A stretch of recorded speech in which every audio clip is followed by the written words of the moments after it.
Okay, good afternoon, and welcome to another episode of Business Spotlight. I'm very excited today to be sitting down with Elizabeth Pettit from PPD Search. Welcome. Thank you, Stephen. Thanks for having me. Oh yeah, very, very excited. So tell us a bit about your business, what it does, who it looks after, why it's different.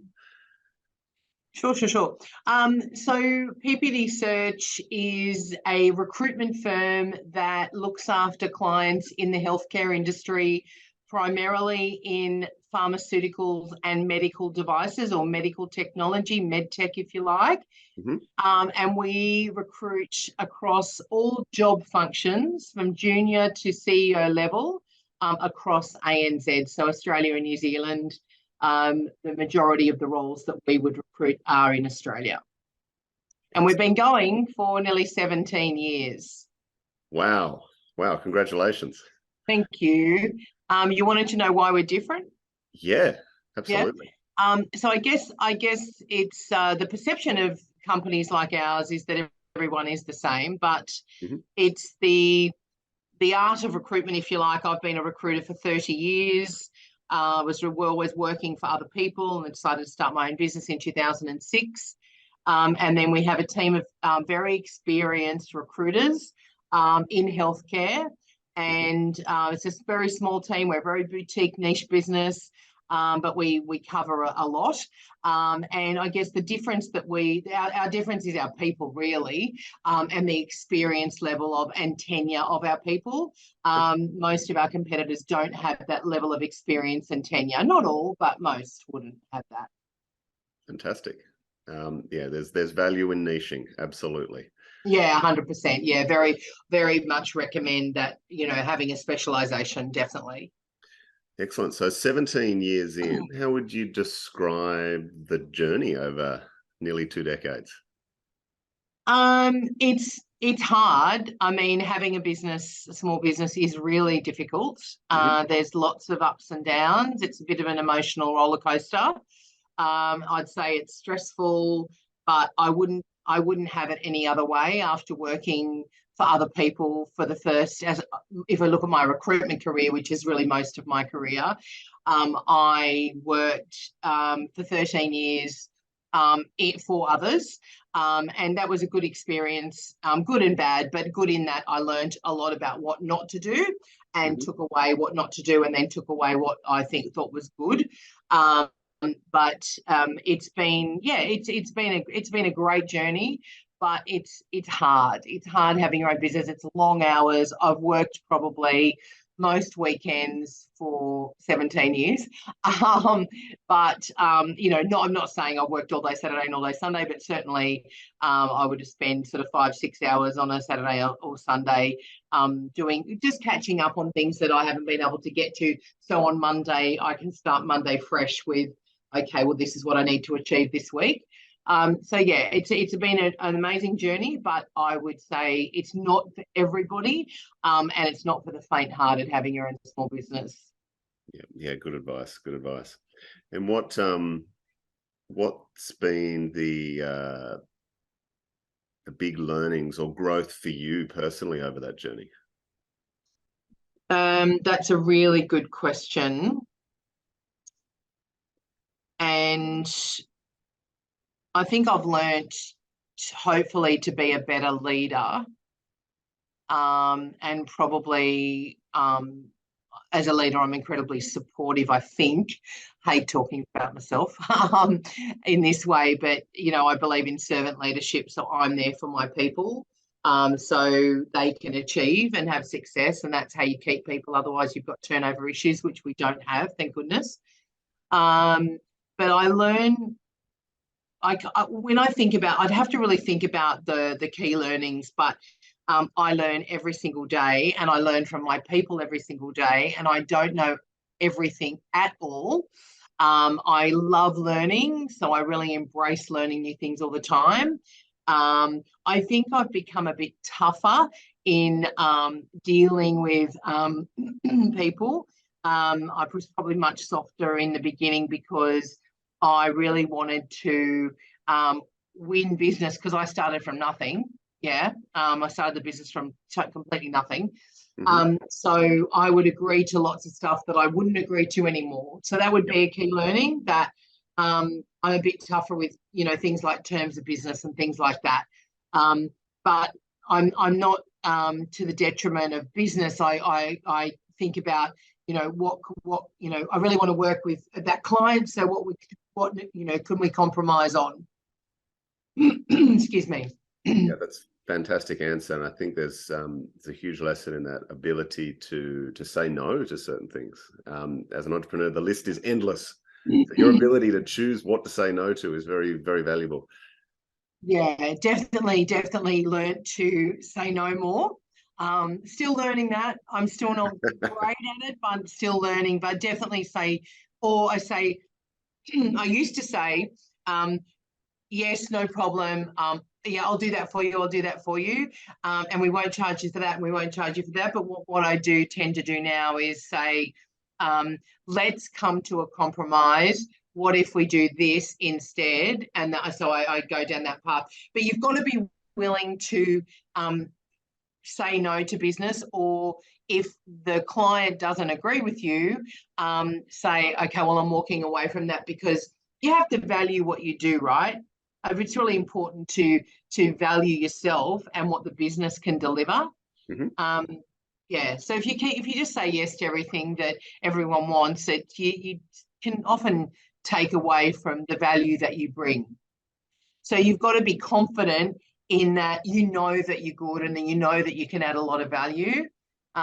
Because everyone will go elsewhere. Lots of people, if they don't value that, they might go elsewhere. Oh, well, this person can do it for this price, or like dropping your prices to get business. I used to do that. Yep. I don't do that so much anymore. Fantastic.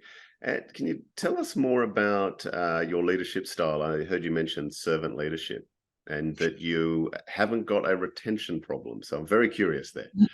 Yeah, so we've certainly, hired lots and lots of people over 17 years, and lost lots of people, as most businesses do.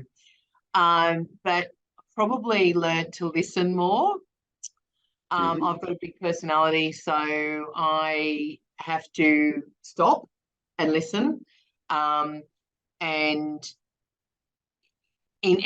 what I have learned is, instead of solving things for people, letting them solve it and then learn from mistakes. I find that really hard, because I'm someone who just goes, give it to me, I'll do it. It's just quicker for me to do it. And I have to stop myself all the time to this day doing that, because people have to learn, and they have to learn, and they will make a mistake. So as long as you just got to be careful about what mistakes you let them make, right? Because you can't lose clients over things like that. But, listening more to your people. Things have changed so much post-COVID. So we have, working from home, providing flexibility for people. There's so many jobs out there, and not enough candidates, in our case, obviously in recruitment, that we need to, like my people, for example, get headhunted every single day. And I have to work out a way to keep them. So I listen, and they have suggestions, and they're really encouraged, and it's a really safe space. I would never say, no, we're not doing that. I mean, obviously you have to say no to people sometimes, but just encouraging their ideas and letting them share and talking amongst each other. And I'm really one of them. I really don't, there's no hierarchy. Mm-hmm. So I'm just one of them. Now, we're in a small business, right? So in a bigger business, that's much harder, because as you grow, there has to be levels. But for me, in a small business, I'm just one of them. I sit in the room with them. I have an office. I never use it, never. Mm-hmm. So I sit with them. I sit next to them. We just talk as colleagues. And when I talk to people about my team, I always say my colleague. So it's just the mindset of that they're a colleague, and that, yes, at the end of the day, I'm the boss, but I never, I listen, and I let them share, and we talk together, and we solve problems together. So really, I mean, I don't know whether I'm answering the question, but as a leader, just being like, I suppose I put their needs above my own, definitely, like a mum, right? It would. And I think having a team is like having children, right? And then you have to look after them and nurture them and care for them and try and motivate them and inspire them in some way. And I would say developing your people, like giving them training. What do they want to do? What do they want to be better at? So we do a lot of internal training and development all the time. So all the time, even when they're really competent. I've got people here that I've got one person who's been a recruiter for 12 years, and I've got someone who's been a recruiter for 20 years. So, but you have to think of ways to develop them. So that's what I think. Okay, what could they do better? What can I do for them to keep them motivated and inspired? So that's what I've been doing very recently, actually. Fantastic. No, great answer. Great answer there. Yeah, curious to find out how COVID was for your business, considering you're in healthcare space, but also for you personally as an entrepreneur. Yeah, really, really hard. Yeah. So 2020, so April, May, June. I mean, when I say that, we had it better than most, right? So when COVID hit in March 2020, all of our clients stopped recruiting almost overnight. So we rely on, obviously, jobs to come to us to recruit people, and that's how we obviously make money, right? We place people in jobs, and the company pays us to do that. So come March 2020, April 2020, overnight, we basically lost all the stuff we were working on. So all the work we had went within 2 weeks. So the first day was like one job, the next day was 2 jobs, the next day was 3 jobs, and just within 2 weeks, we really had nothing to work on. So that quarter of April, May, June of 2020, we had the least revenue that we've ever had since I started the business in 2006. Okay. And then there was a few things that I did. So firstly, we got JobKeeper, which was amazing. And I tried to top up salaries a little bit too, because I think that covered 3 days. And then I tried to top up so they had 4 days. But it's very difficult because there's no revenue coming in. It makes it a little bit hard.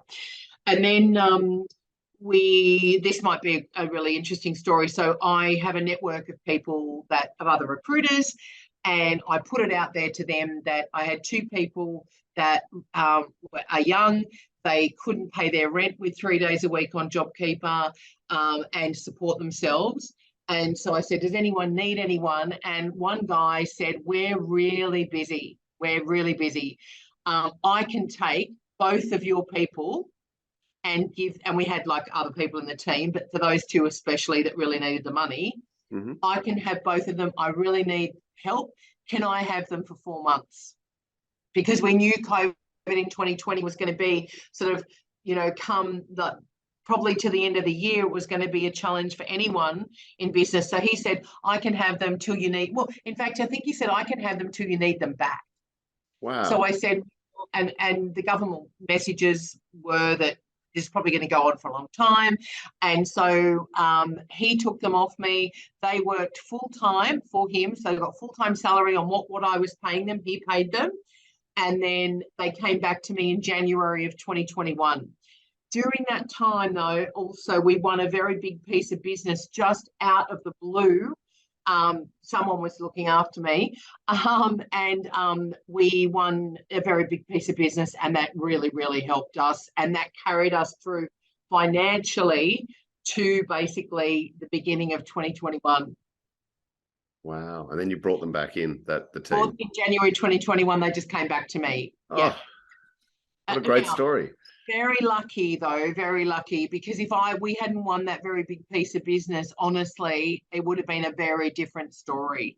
But because how I see it is, because we'd done from 2006 to 2020, there's 14 years there of really hard work that I'd put in 6 days a week for 14 years.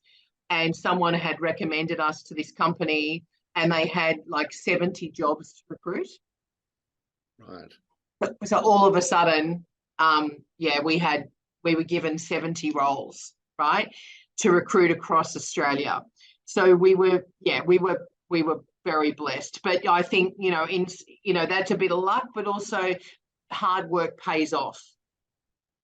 So I'd just say, do the work, do the work. It's not easy, but you just do the work and it does pay off. Yeah, fantastic. Just moving to the present now. Yeah, what's as a business owner, what's keeping you up at night? What's the challenges ahead? Oh, look, the challenges ahead and right now are our job count is a little bit on the low side, as in the business we have. We need more business, and we're doing a lot about that in business development, and a lot of calls and a lot of meetings with people. I think the economy, and I've talked to a number of people in the same industry, as in recruitment industry, not in healthcare. They're saying the same things. They're seeing jobs diminish. And I think there was, I think it was Seek or Indeed or LinkedIn or someone, I think it might have been Seek, said that they've noticed a drop because they obviously measure statistics of job ads. They said they've noticed a significant drop in ads in the last few months. Now you've got interest rate rises, you have inflation, you have the cost of living, and are people a little bit nervous about the economy? Maybe. So that affects a business like ours in recruitment when you rely on people recruiting for revenue. So that is the challenges that we face. Also, we face it's a very candidate short market. It has been this way for the last 12 months at least. You hear it all over the world. People talk about things like the Great Resignation, people post-COVID wanting to do different things, move from Sydney and Melbourne to Queensland for a better life, or wherever it may be, Tassie or wherever.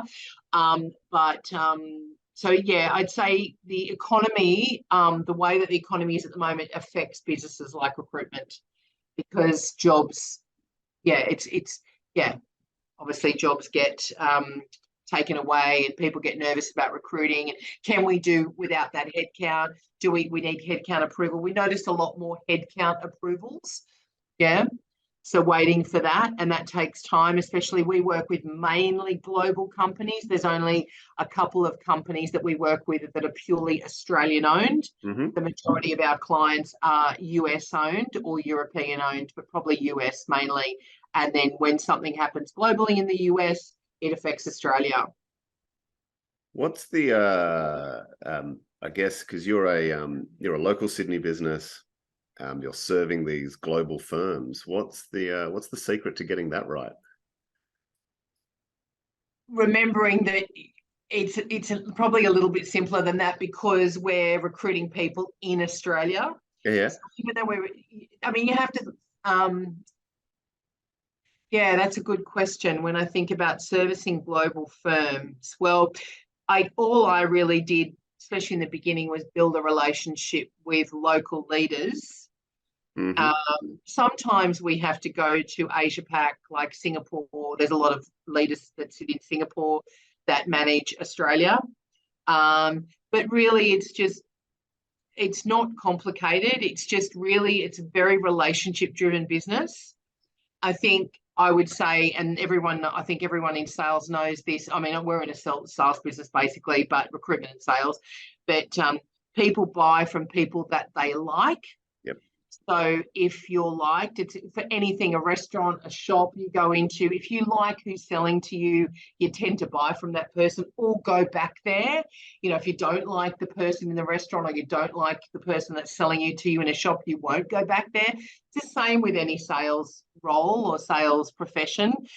So it's just building relationships with local leaders in Australia mainly, because they usually look after New Zealand. And then just really working on those relationships over many, many years. And just because we've got clients we've worked with for 10 plus years, like most of our clients, probably not all, but a lot of them we have worked with for over 10 years. So it's just that, it's just building on that. So yeah, there's no secret to that. It's just having that relationship to look after Australia and then recruiting for those. Yeah, nice. That's good advice. That's good advice. Here's the fun coaching question I ask everyone during these. If I was able to click my fingers and solve your number one challenge, would it be more time for yourself, a better team, or more business in the door? Which one of those have I had to force you? Definitely more business in the door. Right. Yes, I'm hearing a bit of that at the moment. Yeah. Yeah. Yeah, definitely. Yep. Yep. And what are you excited about on the horizon? What's coming up? Um, what am I excited about? Well, I think, I mean, I'm really keen to see what happens with the market as far as jobs and candidates. So it's been, and this is in every single industry, and you would have heard about it for sure. It's been reported in the media, and economists are talking about, because obviously we always talk about the unemployment rate in Australia, which is, I think, 3.5%, very low. We're at full employment in this country. So which means companies trying to recruit find it very difficult if they don't have a strong employee value proposition and can't prove that they can retain their people. No one wants to go to a business where there's high retention, because everyone says, what's wrong with the company? What's wrong with people? And so I'm excited to see what happens in the economy. Let's hope interest rates drop. I don't know when that's going to happen, but to see where, if it balances out, a little bit with candidates and jobs, because it's definitely a candidate market right now, and as I said, has been for a year. And then for me personally, I'm doing a lot more public speaking and this sort of thing. I get interviewed a bit for industry thing that's published regularly. And then I did a public speaking event just recently. I want to do more of that, and I also want to write a book. So yeah, so that's sort of that's what I'm excited about, for me, to do more work with companies on culture and retention, and yeah, hiring and retaining people, basically. Interesting. Interesting. That's exciting. So where can people reach out if they're in your target market and need a great recruitment company? Thank you. Yes, they can reach out to me. It's my, is it my you want my email, my phone number? What's best? I'll put it all in the show notes, but yeah, it's Yeah. reach out to you directly. Yeah. Yeah, just reach out to me directly. I'm on LinkedIn, and you can just reach out to me via LinkedIn, or just give the office a call. If you go to our website, ppdsearch.com.au, all the information is on there. You can actually fill in a form on the website that comes straight to us immediately, and then we'll get back to you, depending on obviously what your needs are. Excellent, and I encourage you to do so if you found this interesting. So Elizabeth, thank you very much. This has been I've had a blast. It's been very interesting. Some good insights. Thank you very much for being on the show. Something that I could share. Yeah, I hope there was some little pearls of wisdom there. Absolutely, there was. Thank you very much. That's all right, Stephen. See you later. Thank you.